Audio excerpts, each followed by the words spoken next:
ولا قوة إلا بالله العلي العظيم. أعوذ بالله السميع العليم من الشيطان اللعين الرجيم. بسم الله الرحمن الرحيم. الحمد لله رب العالمين والصلاة والسلام على أشرف الأنبياء والمرسلين سيدنا ونبينا وشفينا ومولانا ومقتدانا بالقاسم محمد صلی اللہ علیہ وآلہ وسلم وآلہ الطیبین الطاہرین المعصومین الغر المیامین ولعنۃ اللہ علی اعدائہم ومنکری فضائلہم ومصائبہم وغاصبی حقوقہم اجمعین من یومنا ھذا الی قیام یوم الدین. بسم اللہ الرحمن الرحیم. رب اشرح لی صدری ویسر لی امری واحلل عقدۃ من لسانی یفقہوا قولی. اما بعد فقال اللہ سبحانہ تبارک و تعالی فی کتابہ المبین وہو اصدق الصادقین وقولہ الحق. بسم اللہ الرحمن الرحیم. فاسألوا اہل الذکر ان کنتم لا تعلمون. حسینی چینل کے ناظرین، سامعین و جملہ مومنین،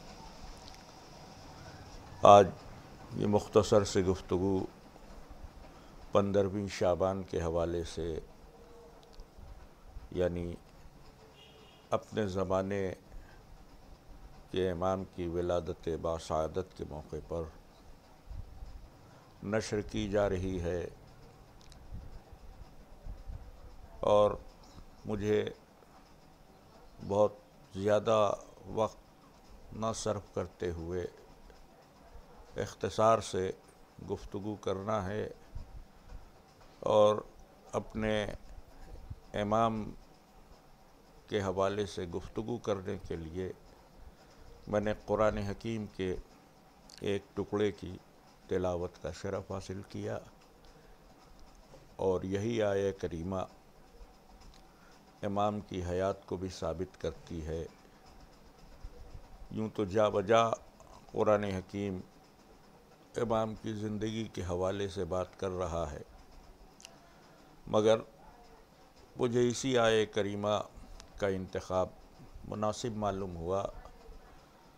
اس آیہ کریمہ میں اللہ رب العزت تمام انسانوں سے مخاطب ہے، اور حکم دیا جا رہا ہے کہ فصلو، سوال کرو، پوچھو اہل ذکر سے، ہر وہ بات پوچھو جو تم نہیں جانتے.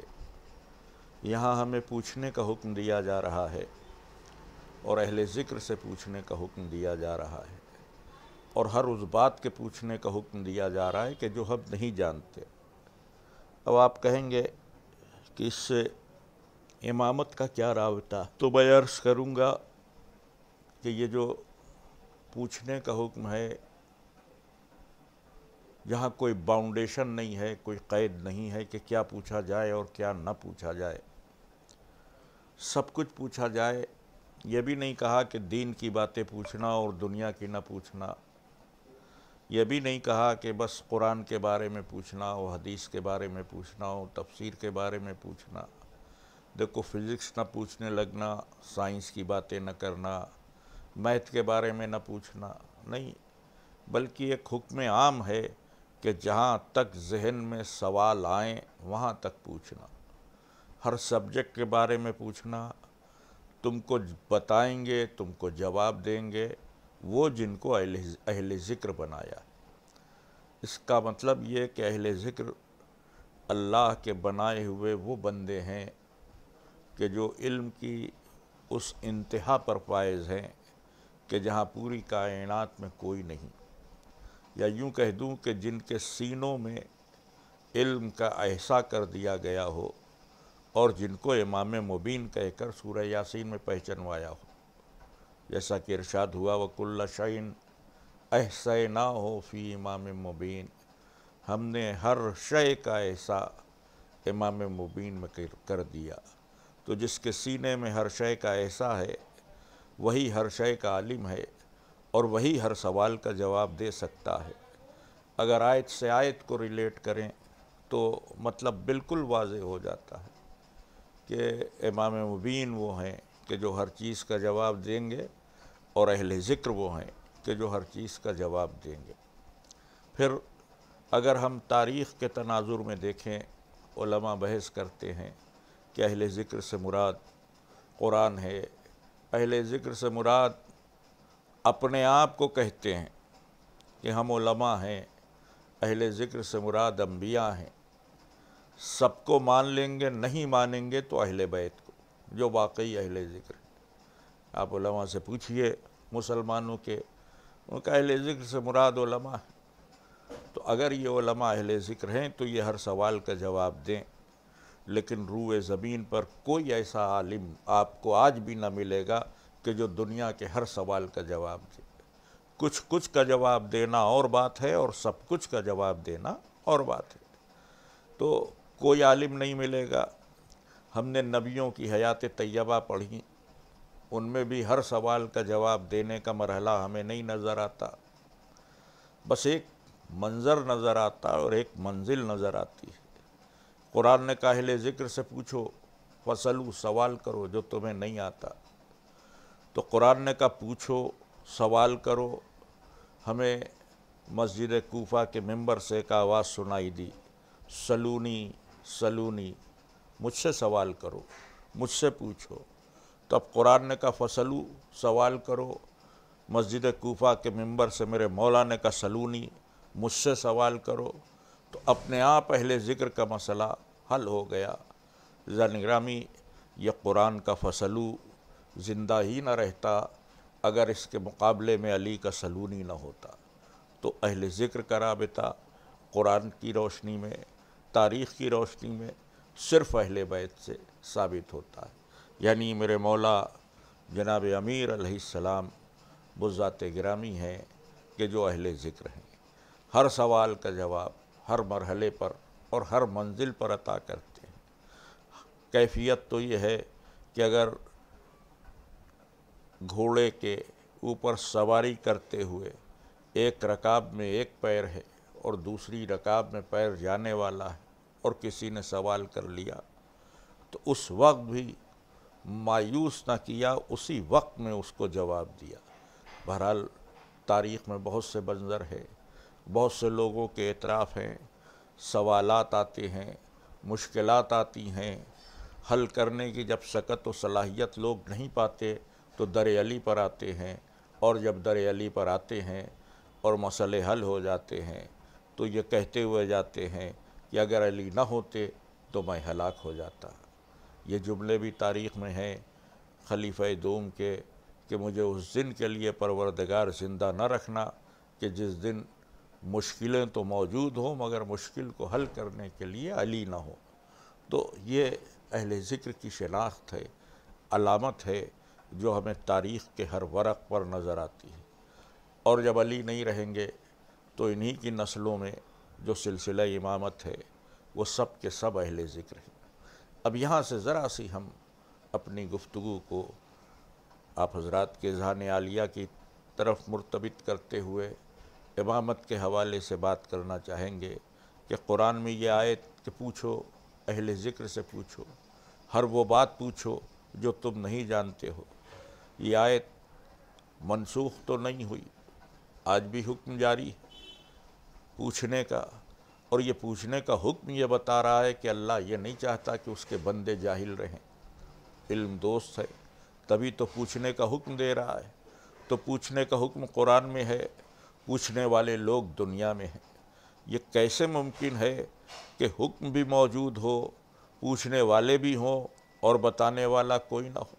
جب تک یہ آیت قرآن میں باقی ہے کہ ہر بات پوچھو، ہر چیز کا سوال کرو اہل ذکر سے، تب تک لازم ہے اللہ پر کہ اہل ذکر کی کسی فرد کو بھی زمین پر باقی رکھے، بھلے وہ غیب کے پردے میں ہوں۔ تو آج بھی اہل ذکر کی فرد اس زمین پر ہے، ان کے اوپر غیبت کا پردہ ہے، یہ اور بات، لیکن فیض رسانی میں کمی نہیں ہے۔ خود امام عصر نے کہا کہ سورج اگر بدلیوں میں ہوتا ہے تو ایسا نہیں ہے کہ اس کا فیض نہیں پہنچتا ہے، بس ہماری غیبت کو یوں سمجھو کہ جیسے سورج بدلی میں چلا گیا ہو۔ تو اب ہم سورج کو دیکھ تو نہیں پا رہے، لیکن آفتاب امامت کل بھی ہمارا مددگار تھا، آج بھی ہمارا مددگار ہے، مدد کرتے ہیں، پوچھنے پر جواب دیتے ہیں، ہم سوال کرتے ہیں، ہم عریضے بھیجتے ہیں، ہم کو جواب آتا۔ اسی حوالے سے بس ایک واقعہ اور میں گفتگو تمام کر دوں۔ بحرین ایک ملک ہے اور گلف کنٹریز میں اس کا شمار ہوتا ہے۔ بحرین کی آبادی 70%، 80% شیعہ آبادی ہے۔ آبادی کے اعتبار سے بحرین شیعہ اثنا عشری لوگوں کا ملک ہے، مگر حکومت کے اعتبار سے وہاں سعودی عرب کے ظالم خاندانوں میں سے ایک کی حکومت ہے، تو حکومت ظلم و جور والی ہے، عوام مومنین میں سے ہے۔ کبھی تصور کیجئے کہ عرب کے تمام خطوں میں جہاں ناسبیت پھیلی ہوئی ہے وہاں بحرین میں شیعت کیوں؟ تو بحرین کے حوالے سے شیعت کی بنیاد یہاں پڑی ہے، تو وہ بھی ہمارے امام عصر کا صدقہ ہے۔ اس لیے کہ ایک بادشاہ یہاں ہوا کرتا تھا جس کے دربار میں کچھ مومنین بھی تھے، کچھ منافقین بھی تھے، کچھ اہل غدیر بھی تھے، کچھ اہل سقیفہ بھی تھے۔ خود بادشاہ علماء سے متاثر ہو کر اپنے شیعہ ہونے کا اعلان کر چکا تھا۔ یہ بات شاخ گزری ان پر کہ جو سقیفہ سے تعلق رکھتے تھے، تو روزانہ دربار میں سازشیں ہوتی تھیں۔ ایک دن ایک وزیر ایک نظر لے کر آیا بادشاہ کے سامنے، نظر گزاری، ایک تشت جس پہ خان پوش پڑا ہوا، ڈھکا ہوا، وہ لا کر بادشاہ کی خدمت میں پیش کیا گیا۔ بادشاہ نے قبول کی، نظر کا کیا ہے؟ تو وزیر نے کہا میرے گھر میں نے ایک انار کا درخت لگایا تھا، آج اس نے پہلا پھل دیا، تو چونکہ پہلا پھل ہے لہذا اس پر حضور کا حق ہے، آپ بادشاہ سلامت ہیں، آپ ذل الہی ہیں۔ غرض کے بادشاہ نے پھل کو قبول کیا، کہا رکھ دو۔ تو وزیر نے کہا حضور ایک بار اس کو دیکھ لیں، ملاحظہ فرما لیں۔ تو ہٹایا گیا کپڑا تو اندر انار تھا، بہرحال دیکھا، کہا کیا خاص بات ہے؟ کہا حضور دیکھیں اس پہ کچھ لکھا ہوا۔ تو دیکھا گیا تو انار کے 4 حصے گویا بنائے گئے اور چاروں حصوں پر 4 نام لکھے تھے۔ ایک نام پہلے خلیفہ کا تھا، دوسرا نام دوسرے خلیفہ کا تھا، تیسرا نام تیسرے خلیفہ کا تھا، چوتھا نام مولا علی کا تھا جن کو مسلمان چوتھا خلیفہ کہتے ہیں۔ اب وزیر نے کہا حضور یہ میرے گھر کے درخت میں انار پیدا ہوا ہے اور قدرتی طور پر اس پہ یہ نام لکھے ہوئے ہیں۔ اب یہ نام جو لکھے ہیں، یہ سلسلہ جو خلافت کا ہے، یہ اگر غلط ہوتا تو جنت کے پھل پر یہ نام کیوں آتا؟ ہو سکتا ہے آپ کی ہدایت کے لیے یہ معجزہ رونما ہوا ہو اور جنت کے پھل انار پر یہ خلفاء کے نام لکھ کر آئے ہوں۔ اب جو درباری علماء تھے وہاں شیعہ، ان کے لیے پریشانی پیدا ہو، اس لیے کہ بادشاہ مخاطب ہوا بھئی اب تم لوگ کیا کہتے ہو؟ تو اب ایسی سچویشن کسی کے سامنے آ جائے تب کوئی فوری جواب تو نہیں ہوتا ہے، لیکن علماء نے کہا کہ بھئی ہم اس پہ غور کریں گے۔ تو بادشاہ نے کہا غور نہیں کرو، ہمیں جواب چاہیے۔ تو علماء نے کہا ہم 3 دن میں جواب دے دیں گے۔ 3 دن کی مہلت لی اور دربار سے چلے آئے۔ اب جواب دیں تو کیا دیں؟ تو سبھی علماء نے کہا کہ سوال سخت ہے، جواب صرف اہل ذکر دے سکتے ہیں، اور جو زمانے کا اہل ذکر ہے وہ پردہ غیب میں، وہ ہمارا آخری امام، اسی سے رجوع کریں۔ تو اب علماء نے رجوع کیا، آہوزاری، گریہ، چیخ پکار، دعائیں، ورد، اوراد، یا اہل ذکر مدد کیجئے، اے وقت کے امام مدد کیجئے، آپ کے جد کے دین پر وقت پڑا ہے۔ ایک دن گزر گیا کوئی جواب نہیں، 2 دن گزر گیا کوئی جواب نہیں، تیسرے دن ایک سب سے مقدس عالم صحرا کی تنہائیوں میں چلے گئے، رجوع کرتے کرتے صبح سے شام ہو گئی، جواب نہیں آ رہا ہے، دن ڈھل رہا ہے، رات آنے والی ہے کہ اتنے میں ایک عام سا آدمی ادھر سے گزرا اور اس نے نام لے کر کہا، ارے آپ تو فلاں عالم دین، یہاں صحرا میں کیا کر رہے؟ کہا کچھ نہیں۔ کہا نہیں کوئی مشکل ہو تو مجھے بتائیے۔ تو رہے بھائی مشکل ہے مگر تمہارے لائق نہیں، تم جاؤ اپنا کام دیکھو، جس سے مشکل حل ہونا ہے اسی کو پکار رہے ہیں۔ تو اب اس آنے والے نے کہا اگر اس کو پکار رہے ہیں تو ہو سکتا ہے اسی نے بھیج دیا ہو مجھے۔ تو اب یہ چونک گئے، انہوں نے کہا اگر انہوں نے بھیجا ہے تو پھر بتانے کی ضرورت تھی، وہ دلوں کے حال سے واقف۔ تو آنے والے نے کہا کہ انہوں نے جواب میں یہ کہلایا ہے کہ وزیر کے گھر کی خانہ تلاشی لو، اس میں فلاں جگہ پر کچھ سانچے رکھے ہوئے ہیں، ان سانچوں پر کچھ نام لکھے ہوئے ہیں۔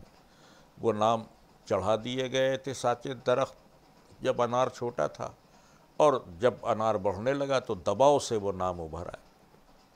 تو اب ادھر سے سوال ہوا کہ اتنی دیر کیوں کی؟